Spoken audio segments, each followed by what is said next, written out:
Vamos falar um pouquinho dos materiais, eu não vou entrar em grandes detalhes, só para vocês entenderem o que a gente usa, o que é composto o nosso material, tá?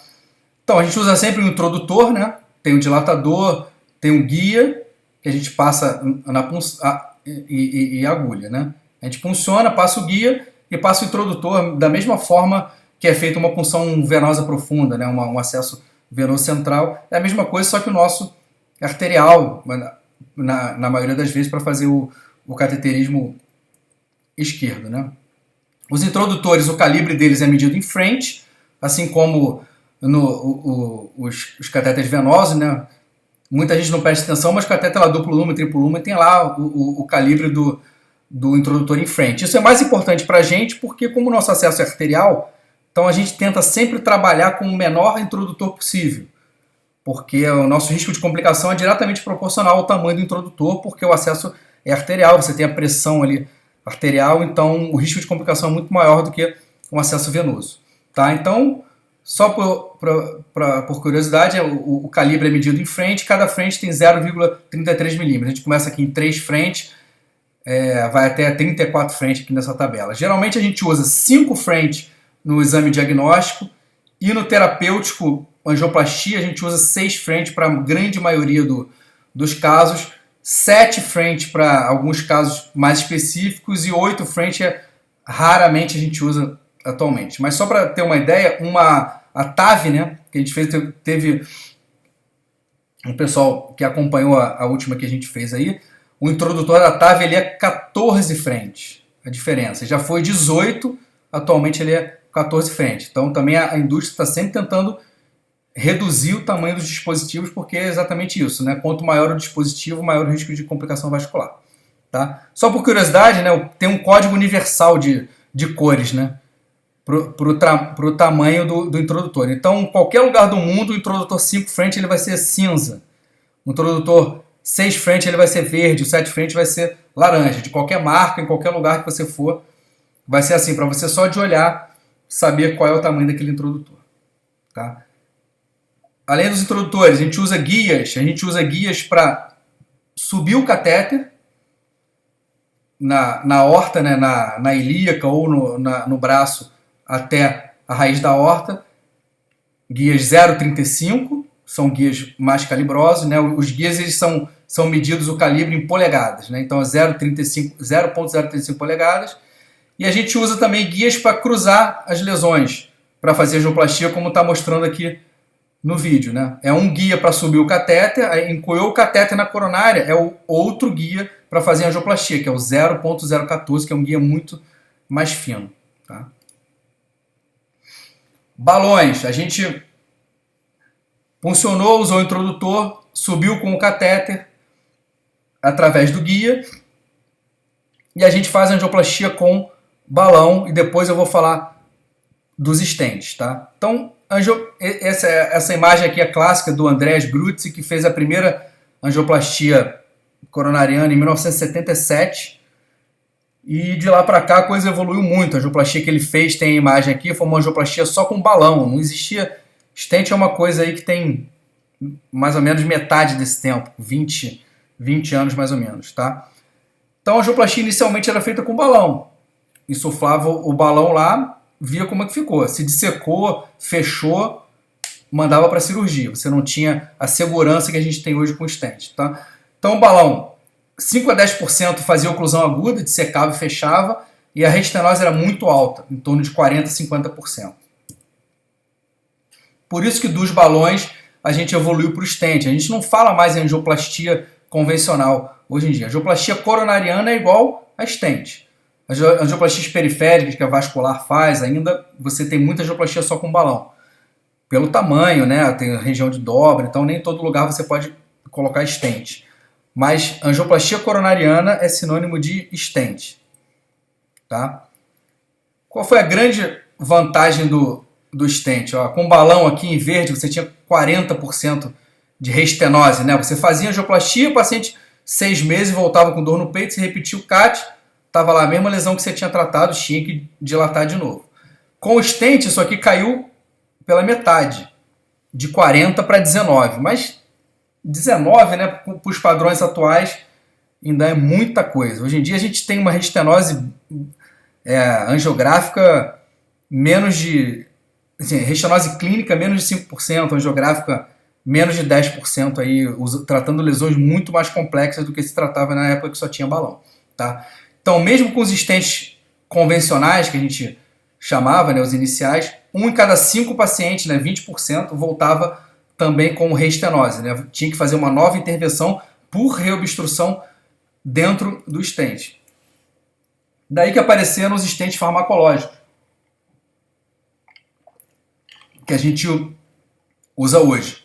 Né? Os stents hoje, eles não são só a malha de metal, eles são compostos de 3 partes. Ele tem o stent, que é a malha de metal, eles têm um polímero, que é um filme biodegradável, né? um carreador, e eles têm a droga. Né? A droga ela é associada ao polímero, e o polímero gruda a droga na malha. Tá? Aqui uma microscopia eletrônica mostrando, né, a haste forrada com o polímero e ele que carrega a droga que vai ser liberada ali. Então, os stents farmacológicos foram desenvolvidos com a intenção de diminuir a restenose de stent, que os stents normais já eram muito melhores do que só o balão, mas ainda não era o ideal, você ainda tinha 20% de restenose, e se você começasse a tratar lesões mais complexas, tratar tronco, tratar bifurcação, tratar paciente diabético, lesão longa, botar 80 milímetros de stent na artéria, a restenose era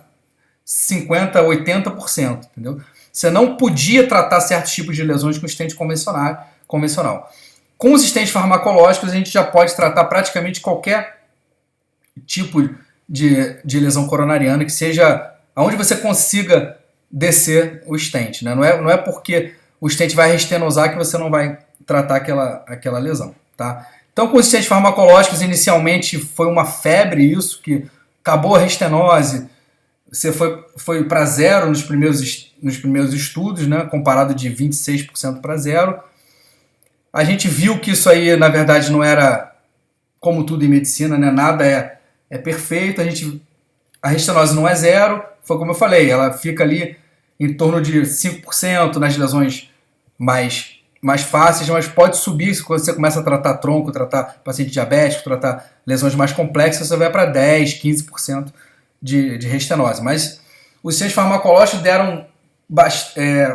fizeram com que a gente pudesse tratar lesões muito mais complexas que a gente não tinha condições antes. Tá? A gente tem a nova geração dos stents, a gente fala que hoje em dia a gente usa os stents farmacológicos de segunda geração.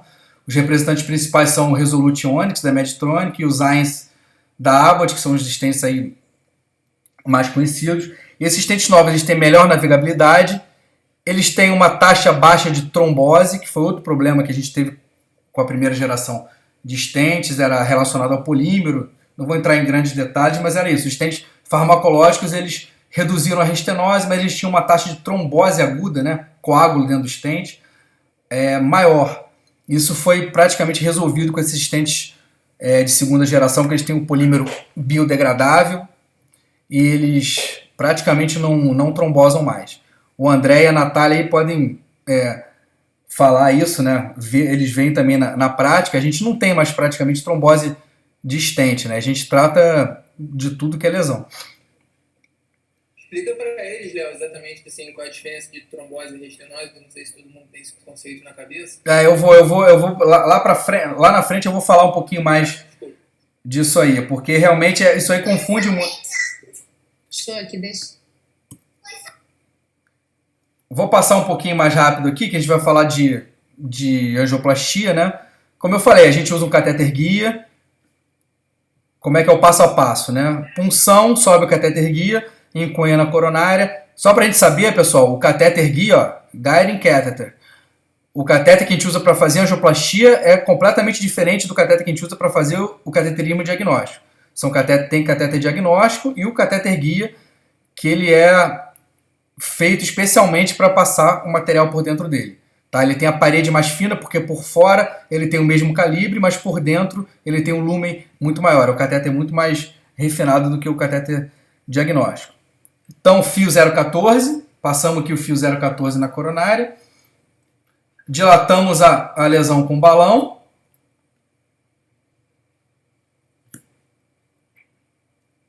Desculpe, aqui a gente colocou o stent direto, né?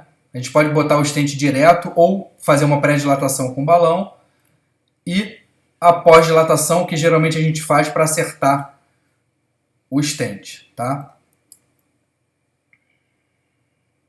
E aqui o resultado final, que era aquela lesão aqui no terço médio da DA. Mais uma vez, ó, pessoal, PA cranial. PA cranial é a projeção que a gente mais gosta do cateterismo, tá? Outros devices que a gente usa, filtro de proteção distal, a gente usa para tratar ponte de safena, para tratar lesão de carótida, tá? Para que serve o filtro de proteção distal? Na ponte de safena não é uma artéria, né? É uma veia que foi arterializada. Então ela degenera, ela tem, além da placa aterosclerótica, ela tem o que a gente chama de debris, ela forma uma lama ali dentro, principalmente depois de muito tempo. Ela tem ali trombo, tem resto celular, fica de tudo ali na lesão. Então quando você bota o stent, tem muito mais chance de embolizar esse material todo para o leito distal e fechar tudo do que na lesão coronariana, da coronária nativa. Então, quando a gente vai tratar ponte de safena, a gente usa o filtro de proteção distal. Isso aí foi validado em estudos, mostrando que diminui o risco de infarto, tá? Então, tem um videozinho aí pra gente ver como é que funciona o filtro de proteção. Então, pra vocês saberem, filtro de proteção, ó, ponte de safena e carótida. Ó, a gente solta aqui, libera o filtro de proteção aqui. E aí, quando solta o stent, os debris que são liberados aqui são capturados pelo filtro e não vão para o leito distal. Isso aí foi avaliado em lesão com muito trombo, infarto agudo, usar o filtro de proteção, mas nos estudos, só mesmo na abordagem de ponte de safena, que a gente conseguiu algum resultado clínico, né? A gente não usa filtro de proteção distal para tratar infarto agudo. O que a gente usa para tratar infarto agudo é um outro dispositivo que eu vou mostrar agora aqui para vocês, pessoal. Esse caso clínico aqui, ó, rapidinho, só para a gente botar um pouquinho de prática. Esse paciente chega para a gente na emergência. O que a gente tem aqui? Esse aqui não pode ter dúvida, né? Esse aqui é um infarto com supra anterior, né? Podia perguntar para eles, Léo, que eles estão super craques nisso. Quando tiver eletro, pode botar para jogo para eles, que eles estão, ó, experts nisso. Então, pessoal, aqui, ó, V1, ó, V2, V3, V4, V5 ainda tem um pouquinho aqui. A gente tem, não chega a ter aquela imagem espelho na parede inferior, mas tem um infrazinho aqui, D2 e AVF, né? Então, infarto com supra anterior. Infarto com supra, cateterismo, angioplastia primária. É o que a gente tem que fazer, né? É a indicação aí precisa de cateterismo. Olha essa imagem, essa aqui é a imagem do terror do hemodinamicista. A artéria, a DA fechada. Ó, falando de projeções de novo, pessoal, essa projeção aqui, a DA está jogada para cima. Ela não está bem no meio da tela. Então, essa é uma projeção caudal. Essa projeção aqui é provavelmente, que aqui não tem, mas é ou um PA caudal ou uma oblíqua direita caudal. A artéria que está aqui na frente, ó, é a circunflexa, e a DA ela tinha que vir aqui, mas está fechada. Essa imagem aqui, ó, quando você não vê muito bem aonde que está ocluído, parece que enche um pouquinho aqui, isso aqui é um grande trombo no terço proximal da DA. E quando a gente tem um infarto com supra, com uma grande carga trombótica, o que a gente costuma usar é o extrator de trombo, tá? Vocês, se chegar um infarto lá para a gente tratar, muito provavelmente a gente vai usar um extrator de trombo. Isso aqui nos estudos, as diretrizes não recomendam de rotina. A gente vai usar em casos selecionados, quando a carga trombótica for muito grande. E ele basicamente é uma extração manual. A gente passa o extrator pelo guia de angioplastia e aspira manualmente aqui com uma seringa que tem uma trava, né? Você abre, dá a pressão negativa na seringa e abre a torneirinha e ela fica aspirando sozinha. É um dispositivo muito simples, mas que funciona muito bem. Mais um videozinho só para a gente ver como é que é a ideia do extrator de trombo.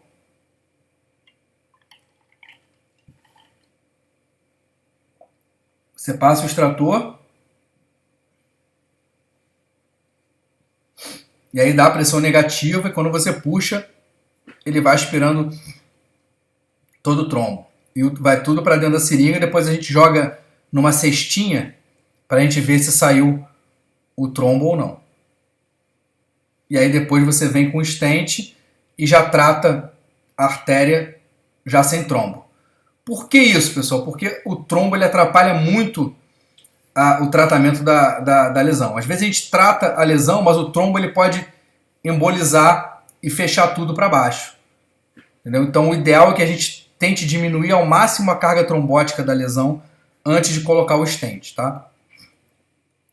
E aqui, ó, vários trombos aqui que a gente aspirou. Tem uns que são nossos mesmo, tem uns que a gente pegou no livro. Mas é isso, a gente joga na cestinha ali e você vê que sai trombo mesmo, né, da coronária. E aqui duas imagens, ó. Aqui, ó, de novo o PA cranial. A gente gosta do PA cranial. Deata ocluída, eu acho que inclusive é o mesmo caso. A deata ocluída proximal aqui, na esquerda aqui com trombo, e na direita já recanalizou a DA. Continua ruim, continua... Olha só a imagem aqui de falha de enchimento, né? Uma imagem feia mesmo dentro da coronária. Em vez de estar toda escurinha, você vê aquela parte hipotransparente ali. E aí você vai aspirando, passa quantas vezes precisar até isso aí melhorar. E muitas vezes a gente já coloca o stent direto